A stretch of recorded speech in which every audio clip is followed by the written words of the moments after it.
Bila Dr. Zudi ramalkan bahawa PAS akan berpecah. Dia bukan bacaan Webi? Ya, dia bukan ramalkan, dia usahakan. Dia menggalakkan supaya PAS berpecah. Kerana bagi pandangan dia, itu adalah penyelesaian yang terbaik. Bagi pandangan saya, itu bukan penyelesaian. Ya, kerana kita nak lihat adanya perbezaan pandangan. Setiap kali ada perbezaan pandangan, maka kita berpecah. Kita akan akhirnya berpecah sampai berkali-kali lah.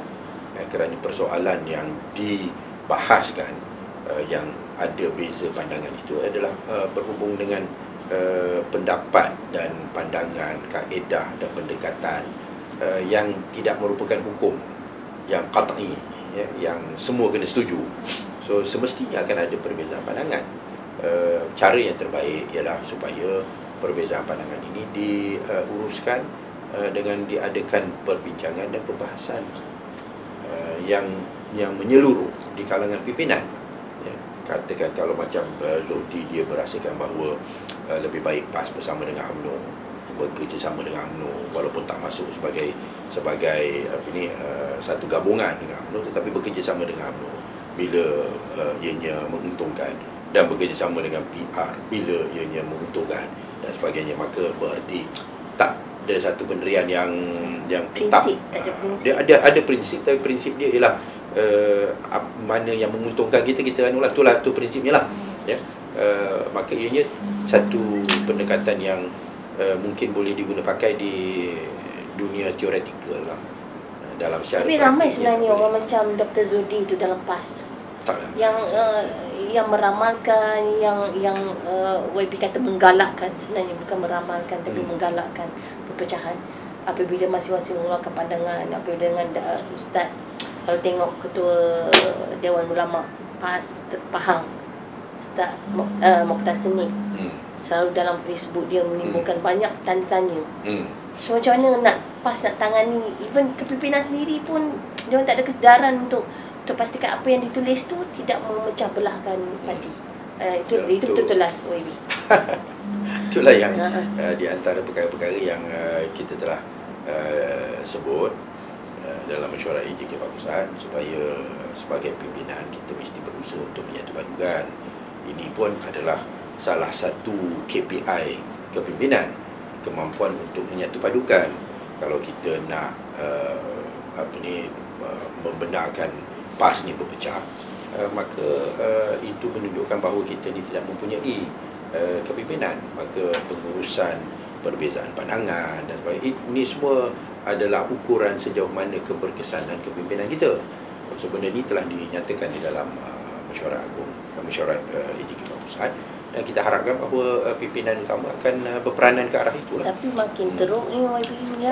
Ada di kalangan yang ingin sengaja, oleh kerana mereka dah beranggapan lebih baik PAS berpecah, maka mereka berusaha ke arah itulah. Sudah persepsi, dah persepsi dan diorang dah buat kesimpulan begitu. Dan mungkin bagi mereka kalau PAS tak berpecah, maka mereka tidak akan dapat membawa PAS ke arah yang mereka inginkan. Kerana kalau kita lihat hingga ke hari ini, walaupun kecenderungan mereka adalah untuk PAS keluar daripada Pakatan Rakyat, tapi mereka tak sanggup untuk menyatakannya. Ya. Dan inilah hakikatnya, mereka ingin membawa PAS keluar daripada Pakatan Rakyat, mungkin untuk berdiri seorang diri, tidak terlibat dengan BN dan tidak terlibat dengan PR, tetapi bersama BN dan bersama PR dalam isu-isu yang tertentu, mana yang menguntungkan. Ya, dan itu mungkin konsep mereka, tapi mereka tak sanggup untuk menyatakan. Dan inilah di antara sebab kenapa usaha untuk nak pecahkan PAS itu dilakukan. Maknanya usaha nak pecahkan PAS tu bukan berlaku daripada luar, bukan daripada pengaruh luar, tapi daripada dalam faktor-faktor dalaman sendiri. Sedikit sebanyak ianya juga mungkin datang daripada luar, pasal kita pun tak tahu siapa yang sebenarnya pencetus idea ini.